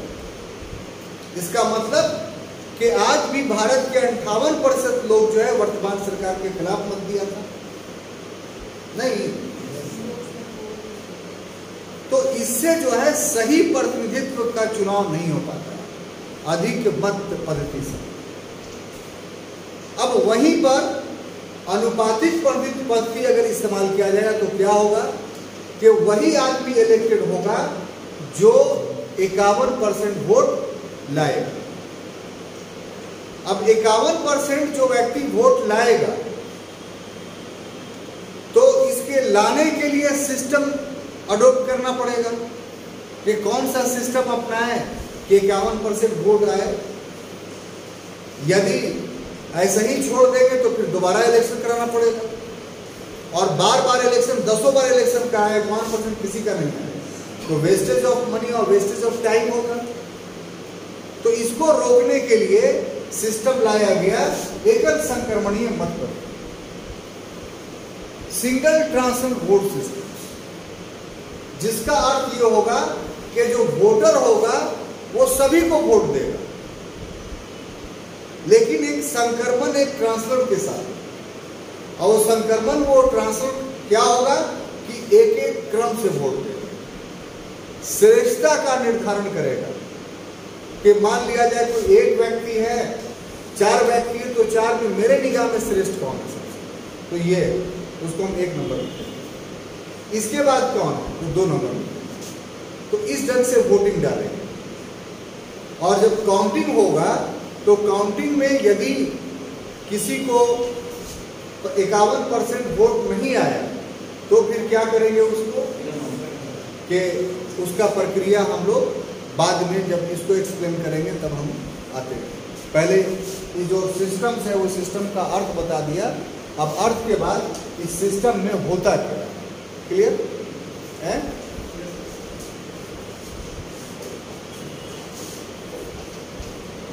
तो अब देखिए साहब, अनुपातिक प्रतिनिधित्व में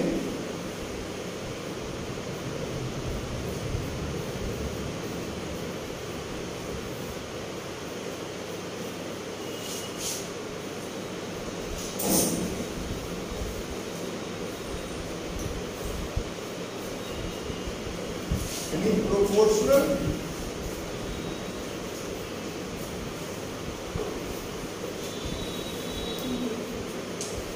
रिप्रेजेंटेशन में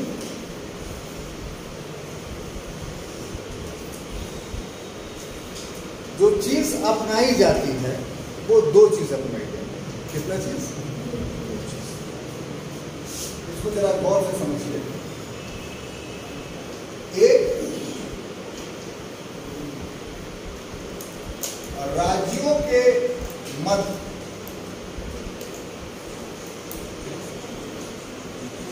समानता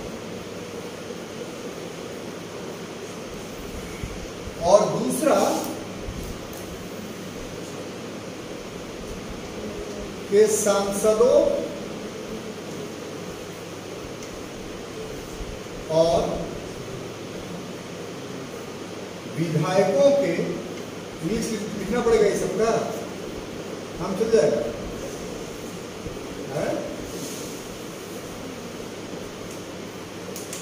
मत मूल्य में समान।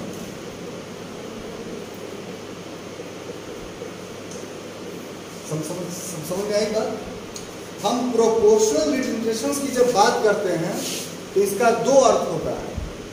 एक अर्थ तो ये होता है कि राज्यों के मध्य समानता हम लाए, और दूसरा कि सांसद और विधायक का जो मत मूल्य है उसमें समानता लाए। तो राज्यों के मध्य समानता का अर्थ क्या हुआ कि जिसकी जितनी जनसंख्या है, जिसकी जितनी जनसंख्या है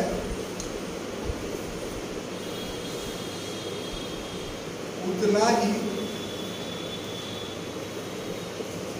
उसका मत मूल्य।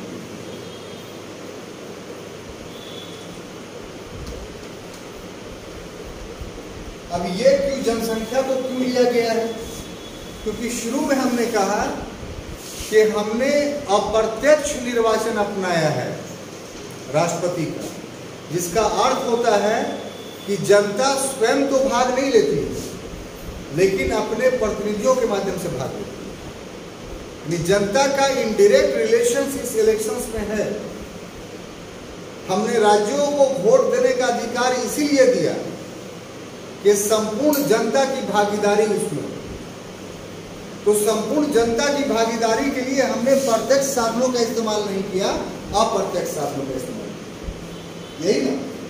तो ऐसी परिस्थिति में जिस राज्य में जितनी जनसंख्या होगी उसी अनुपात में उसको प्रतिनिधि देंगे। सिक्किम की आबादी 40 लाख है और यूपी की आबादी जो है वो 22 करोड़ है। तो अगर दोनों को एक एक वोट दे देंगे तो ये तो जनप्रतिनिधित्व नहीं होगा, क्योंकि वहां 22 करोड़ जनसंख्या रह रही है और यहाँ 40 ही लाख रह रही है। तो 40 लाख का अनुपात 22 करोड़ के अनुपात के बराबर हो। जनता जितना यहाँ रह रही है उसी जनता के जनसंख्या के आधार पर यहाँ उतना वोट का मत का मूल्य निर्धारित है। तो जनसंख्या के आधार पर मत का मूल्य जो निर्धारित होगा, तो ऐसी आधार पर राज्यों के मध्य समानता स्थापित हो जाएगी। यानी जिस राज्य की जितनी जनसंख्या उस राज्य का उतना मत मूल्य। अब बात समझ में आई? तो इसको ये करने के लिए कि जिसकी जितनी जनसंख्या हो, इसके लिए एक सिद्धांत अपनाया गया। क्या सिद्धांत? कि सबसे पहले राज्य की जनसंख्या लिखा गया, राज्य की जनसंख्या जितना हो, और उसके बाद नीचे कर दिया गया विधानसभा के संख्या, विधान परिषद की नहीं, विधानसभा की संख्या, विधानसभा के सदस्यों की संख्या है ना। विधानसभा के सदस्यों की, हाँ,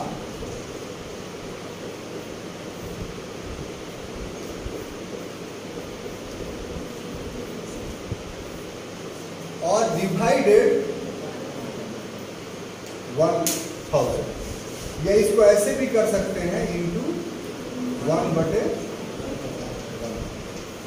और प्लस 1। कब? जब 500 से अधिक, तब उसमें एक जोड़ दे। ये इक्वेशन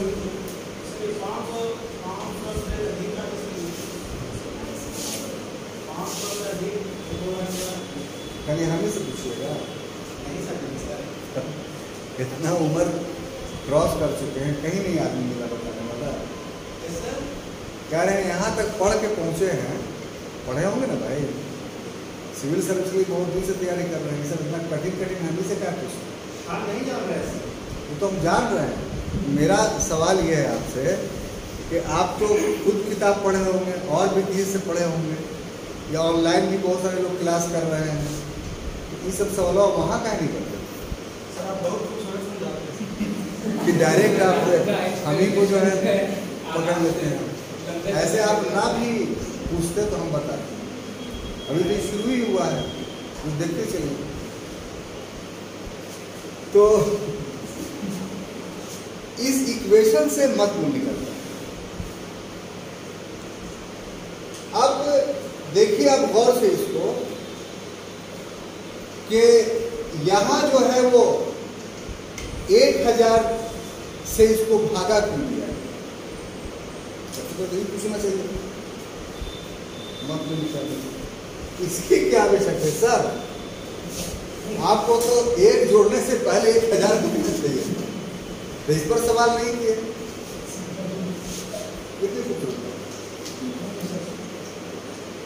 भाई संसद में 1000 नहीं जोड़ता, यहाँ 1000 से भाग देते हैं, तो पहला तो गाड़ी यहीं पर आपकी अटक रही है। नहीं तो बार बार आप पूछें, पहले तो 1000 लिखा हुआ था। अगर आप पूछने तो हम खुश होते कि चलिए ठीक है। नहीं, आमतौर पे लोग बढ़ जाता है, आमतौर पे क्या होता है, बढ़ जाता है, पूछता उसका नहीं। 1000 इसलिए जोड़े, मतलब सॉरी भागा इसलिए दे रहे हैं हम, दो कारण। पहला कि मत मूल ज्यादा नहीं होते, उसको कम करना, ठीक है। और दूसरा कि हमको संसद के सदस्यों के मत मूल के बराबर रखना है। मतलब समझे, मतलब संसद के सदस्यों का जितना मत मूल होगा काउंट करेंगे, संपूर्ण राज्यों के विधायकों का मत मूल अगर काउंट करेंगे तो दोनों को इक्वल आना चाहिए। जैसे मान लिया जाए कि हम जोड़े संसद के सदस्यों का मत मूल सबका, तो 14,000 आया, तो 28 राज्यों का भी अगर विधायकों का जोड़ेंगे ना तो वो भी 14,000 आया। तब ये केंद्र और राज्यों के बीच समानता हो इलेक्शन से, ठीक है। तो मत मूल दोनों का बराबर हो, इसके लिए पहले ही हम कंट्रोल किए कि 1000 से इसको भागा दिए। 1000 से भागा देने से बेनिफिट ये हुआ, फायदा ये हुआ कि वोट एक विधायक का 150, 200 मत मूल होना चाहिए था। तो अगर ये भागा नहीं देते तो 11,000, 12,000 एक ही का मत मूल चला, और वैसे भी काउंट करने में बहुत दिक्कत होता है। और फिर उतना मत मूल, उससे ज्यादा करोड़ों में मत मूल एक एक सांसद का आ जाता है, क्योंकि इसी मत मूल को जोड़ करके हम सांसदों का मत मूल निकालते हैं। तो संख्या अरब खरब पद्दुम संख में ना आ जाए कि जोड़ने लगाने में दिक्कत। इसीलिए 1000 से शुरू में हमने भागा दे करके उस आंकड़े को छोटा कर कितनी खूबसूरत। अब ये 1000 का मामला सॉल्व हुआ। अब आ जाइए कि 500 से कम हो तब एक नहीं जोड़िए, बेयर बुक पढ़ लीजिए। यहां पर भी आप बहुत कंफ्यूज करेंगे। 500 से अधिक होगा तब एक जोड़ा जाएगा। बड़ा अटपटा बात है कि नहीं। कम को दिया जाता है, यहां जिसको ज्यादा आ गया उसको देने की बात की जा रही है भाई। जिसके पास पैसा कम रहता है उसको ना आप देते हैं, कि जिसके पास ज्यादा रहता है उसको दे देते हैं। क्या करते हैं दानी भाई? कम वाले को देते हैं। यहाँ संविधान कह रहा है कि नहीं, जिसको मत मूल ज्यादा आया उसी को जोड़ो। हाँ, 500 जिसका आया है या 500 से अधिक जिसको आया है उसमें एक जोड़ दीजिए। ये बड़ा टेढ़ा खीर है बताना कि काहे ऐसा किया गया है। बोलिए, कोई नहीं, क्लास में कोई नहीं बोला, आप नहीं पता है? जनसंख्या ज्यादा हो वहां। बोलिए सर, सुना गया वो पटना से बहुत अच्छा रिलेशन है, खूब फोन पर बातचीत करते रहते हैं, बहुत सारा सवाल ववाल भेजते रहते हैं, वहाँ से भी आता रहता है। ये सब नहीं पूछे थे कभी।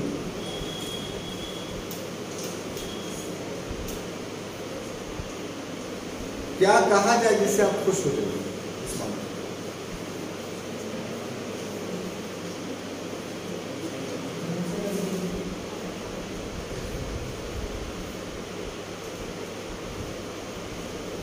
देखिए सर, अभी अभी कहा गया आपको कि जिसकी जितनी जनसंख्या उसका मतबुल उतना ही। तो अगर बिहार का एग्जाम्पल लीजिए तो बिहार के सदस्यों का मतमूल जो है वो 174-75 आता है। तो यहाँ कोई समस्या नहीं। तो वो सब जोड़ करके इसकी जनसंख्या के अनुरूप जो है वो चला है। जो सिक्किम है तो उसमें कोई समस्या नहीं है, 30-32 उसका वहां के विधायकों का मतमूल आएगा। ये सारे मतमूल को आप जोड़िएगा, ठीक है, और जनसंख्या को जोड़िएगा, क्योंकि जनसंख्या से आपको कोरिलेट करना है, इसको तादाद में स्थापित करना है। किसको? जो मतमूल आप दिए हैं।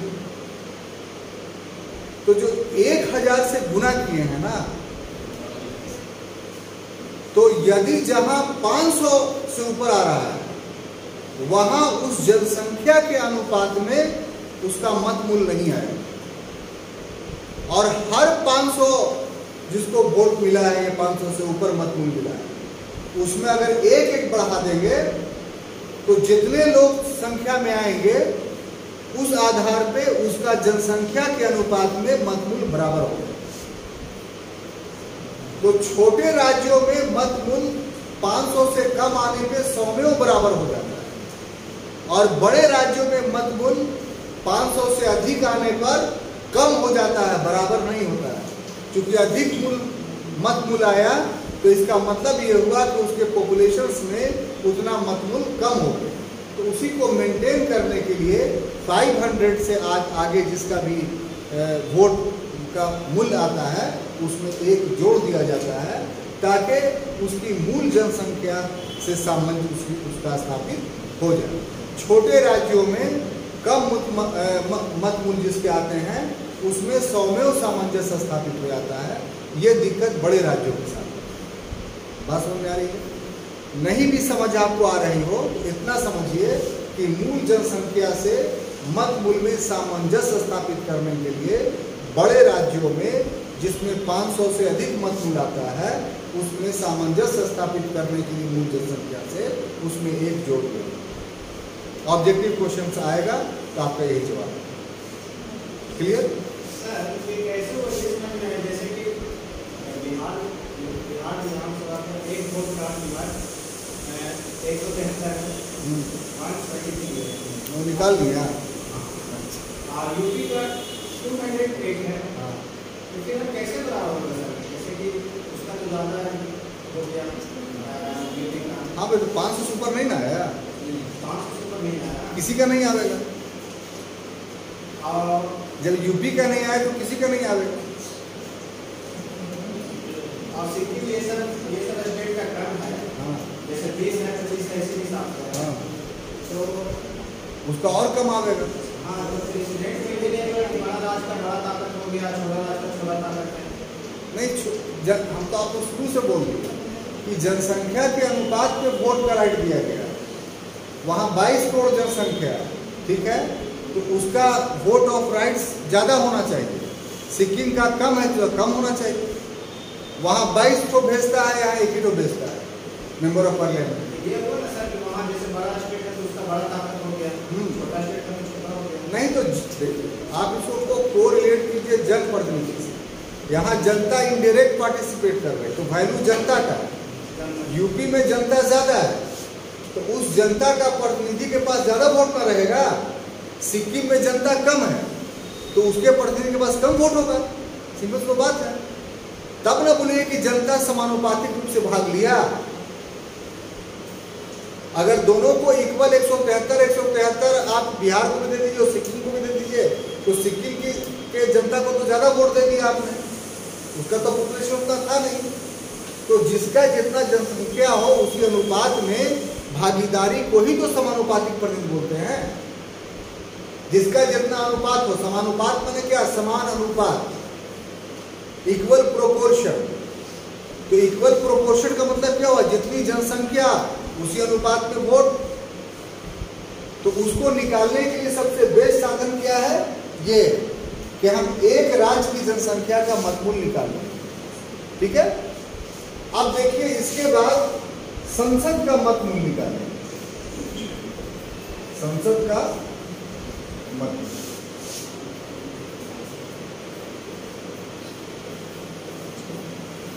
तो संसद का मतमूल कैसे निकलेगा भाई? तो ऊपर में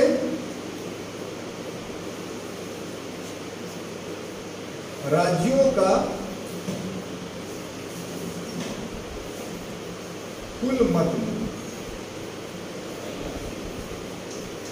मतलब एक विधायक जैसे 174 बिहार का नहीं, 173 वोट कितने दे रहे हैं? तो 242, तो 242 गुने 173 आप कीजिएगा तो जो आएगा वो पूरे बिहार का हो जाएगा। अब इसी ढंग से 2800 राज्यों का और 2 केंद्र शासित प्रदेश भाग लेती है, एक कौन? दिल्ली और दूसरा पुडुचेरी। तो इस सब का मतमूल यहाँ पर काउंट कर लिया जाए, ऊपर में लिखा जाए। और उसके बाद क्या किया जाएगा? तो निर्वाचित सांसदों की संख्या है ना, निर्वाचित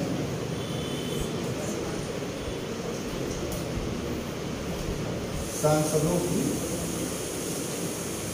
संख्या, इसको लिख दिया जाता है कि संसद की संख्या, ये भी लिख दिया जाता है। इससे क्या डिवाइड करेंगे? तो अब देखिए, गौर से देखिए कि इससे जब भी डिवाइड करेंगे तो ये एक एक का कम से कम 700-750 आता है। ठीक है। इसमें अगर आप जोड़ के देखिएगा 7 से लेकर के 700 से लेकर के 750 तक एवरेज आता है। अब देखिए 703, ठीक है, चलिए 703 ही लिख देते हैं।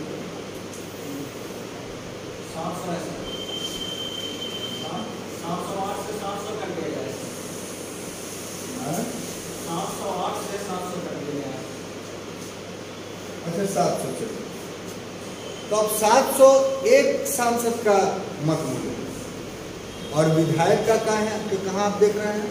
तो किसी का 20 है, किसी का 173 है, किसी का 50 है, किसी का 200 है। तो तो विधायकों की कुल संख्या लगभग 4000 और सांसदों की कुल संख्या लगभग 750 776। तो ऐसी परिस्थिति में सांसदों का मत मूल्य ज़्यादा है और विधायकों का मत मूल्य कम है। तो अब दोनों को आप देखिएगा तो लगभग 14,000 15,000 के बराबर आएगा। यानी सांसदों का मत मूल्य भी जोड़ दीजिए और इसके भी मत मूल्य भी जोड़ दीजिए तो आपको उतना ही आएगा 14 से 15,000 के बीच। तो इस ढंग से केंद्र और राज्य को समानुपातिक प्रतिनिधित्व मिला कि नहीं? तो समानुपातिक प्रतिनिधित्व सिर्फ राज्यों और राज्यों के बीच में ही नहीं स्थापित किया, समानुपातिक प्रतिनिधित्व केंद्र और राज्य के बीच भी स्थापित किया कि संपूर्ण भारत के बराबर एक केंद्र है। यही ना अर्थ है। यानी 28 राज्य सरकार एक तरफ और एक केंद्र सरकार एक तरफ। तो इसका मतलब वोट में भी, राष्ट्रपति के वोट में भी हमने भी उसी सिद्धांत को अपनाया कि दोनों को समान अनुपात दिया कि 28 राज्य के बराबर एक केंद्र सरकार है तो 15,000 वोट का मूल्य 28 राज्यों को है तो 15,000 वोट का मूल्य एक केंद्र सरकार को। तो समानुपातिक प्रतिनिधित्व को जो प्रदान किया हम लोगों ने दोनों स्तर, राज्यों के स्तर पर भी और राज्य और केंद्र स्तर पर। अब देखिए इसमें जो चीज जुड़ी हुई है, अगली चीज वो है एकल संक्रमणीय मतदान।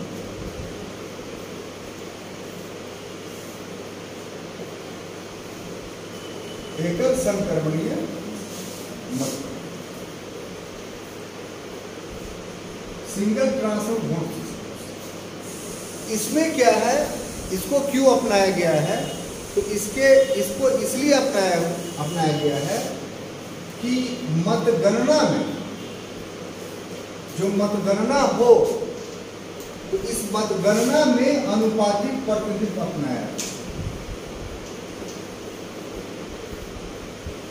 सिर्फ वहीं पर नहीं बल्कि हर जगह पर प्रोपोर्शनल रिप्रेजेंटेशन अपनाने की पड़ती है। अब वोट पड़ गया तो वोट पड़ने के बाद तो ये भी हो सकता है ना भाई कि किसी को 50% से कम वोट आ जाए। तो 50% से वोट जैसे ही कम आएगा तो वैसे ही इसको आप अनुपातिक प्रतिनिधित्व नहीं बोलेंगे। हमने पहले ही स्पष्ट कर दिया कि अनुपातिक प्रतिनिधित्व का मतलब ये होता है कि 50% से अधिक वोट आए सर। तो इस डर को खत्म करने के लिए हमने किया कि मतगणना में भी जो है अनुपातिक प्रतिनिधित्व सिस्टम को अपनाया और उसके लिए क्या किया, एकल संक्रमणीय मतदान। मतलब कि इसका अर्थ होता है कि श्रेष्ठता के आधार पर, श्रेष्ठता के आधार पर मतदान। ठीक है। तो अब इसमें मान लिया कि 4 उम्मीदवार हैं, ए बी सी डी। तो कोई आदमी एक वोटर गया तो उसको है कि बी हमको पसंद है, उसके सामने वो एक इसमें अंगूठा या बटन नहीं दबाएगा, बजाबता पेन का इस्तेमाल करना होगा और पेन उसको खुद लेके जाना होगा, वहां पर नहीं रहेगा। तो उसमें एक लिखना पड़ेगा। उसके बाद वो बोले कि हमको डी ज़्यादा पसंद है, इसके बाद पसंद है, उसके सामने 2 लिखे। उसके बाद बोले कि इसके बाद हमको ए पसंद आता है, 3 लिखे और लास्ट में 4 लिखे। अभी फर्स्ट वोटर का इच्छा हो तो उसको जो बैलेट में मिलेगा उसमें बजाते तौर पे कैंडिडेट का नाम रहता है और कोई सिंबल नहीं रहता है। 2 ऐसे इलेक्शंस होते हैं,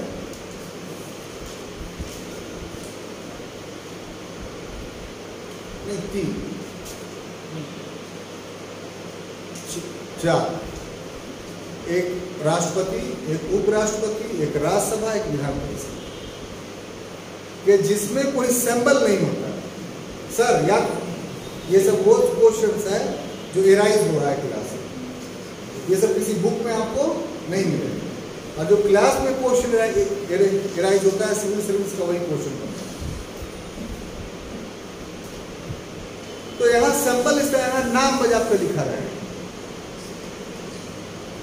ग्रेजुएट अगर आप हो गए हैं और विधान परिषद के ग्रेजुएट कंस्टिट्यूंसी के वोटर आप बनेंगे तो वोट डालने जाएंगे तो देखिए कि लिखा हुआ है नाम सब। तो आपको इसी ढंग से उन नामों के आगे जो है वो श्रेष्ठता कर्म निर्धारित करना होगा, लिखना होगा पेन से। अब ये एक बैलेट मिल गया, उसमें आप लिख दिए, साइन कर दिए, वो बंद कर करके और बैलेट बॉक्स में डाल दिए। अब दूसरा आया, वो बोला कि नहीं हमको एक ही पसंद है, यही, और हमको एकदम डायरेक्ट BCD पसंद है, अपने विमर्श। तीसरा आया, बोला कि नहीं हमको उल्टा पसंद है, BCBA पसंद है। तीसरा आया, बोला कि और जो वोटर है बोला कि नहीं हमको C ज़्यादा अच्छा लग रहा है, उसके बाद B लग रहा है, उसके बाद जो है A लग रहा है, और उसके बाद जो है B लग रहा है। ये भी अपना वोटर को लपेट करके बॉक्स में डाल दिया, ठीक है। तो सबके खाने बने होते हैं हर नाम के। अब जब हो गया तो काउंटिंग होगा, तो काउंटिंग में ये होगा कि वैध मत पत्र अलग किए जाए। इसमें अवैध मत पत्र क्या, किसी ने साइन नहीं किया, अवैध हो गया, कोई लाइन पर 1 2 लिख दिया, अवैध हो गया। बात समझ आ रही है? तो ये अवैध मत पत्र छट जाएगा। जो वैध मत पत्र होगा तो इस वैध मत पत्र की जो है वो मत मूल्य निकाला जाएगा। किस चीज का?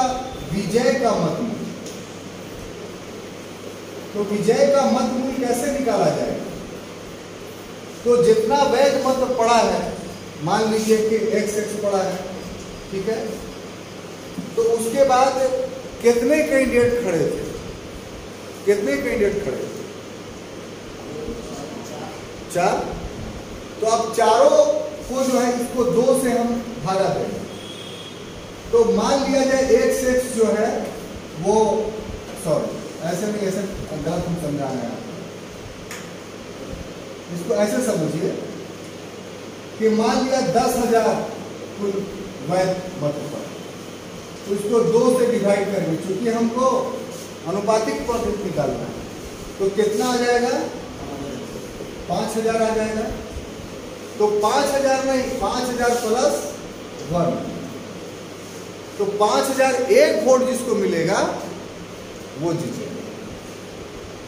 अब देखिए इसमें मामला क्या है कि वैध मत पत्र हो गया, तो अब यहां होगा कि 1 नंबर का कौन ज्यादा लाया, 1 नंबर का कौन ज्यादा लाया। तो 1 नंबर वोट अगर पहली बार में 5,004 वोट ले आया 1 नंबर वाला कोई भी, तो जीत गया फर्स्ट राउंड की गिनती में। मान लिया जाए 4,000 लाया सबसे ज्यादा, बाकी सबका 3 2 1,000, तो वैसी परिस्थिति में होगा कि जो 1 नंबर सबसे कम लाया है जो, तो उसको दौड़ से बाहर कर दिया जाएगा, और उसका 2 नंबर का वोट जो है वो तीनों में बराबर बराबर बांट दिया जाएगा, और उसके 2 नंबर का वोट 1 नंबर का वोट स्वीकार किया जाएगा, और तब काउंटिंग होगा। अगर ये हो गया तो वो अपने 50% से ऊपर का लक्ष्य प्राप्त कर लेता है, और फिर उसको निर्वाचित घोषित किया जाता है। अभी तक के राष्ट्रपति चुनाव में VV गिरी एकमात्र ऐसे राष्ट्रपति थे जो द्वितीय मतगणना के दौर से राष्ट्रपति बनने में सफल रहे, बाकी सब प्रथम मतगणना के दौर में ही सफल रहे। तो ये है पूरी बात समझ में आ रही है? तो अब और भी आगे टॉपिक है, तो वो अब समय हम लोग के पास नहीं है, क्योंकि शुरू करेंगे तो उसमें भी आधा घंटा 1 घंटा लग जाएगा। आपके पास समय है सिर्फ 15 ही मिनट। तो आज का क्लास यही समाप्त होता है। हम अगले क्लास में मिलेंगे, तो राष्ट्रपति के इस दूसरे खंड को आगे बढ़ाएंगे। तब तक के लिए अनुमति दीजिए।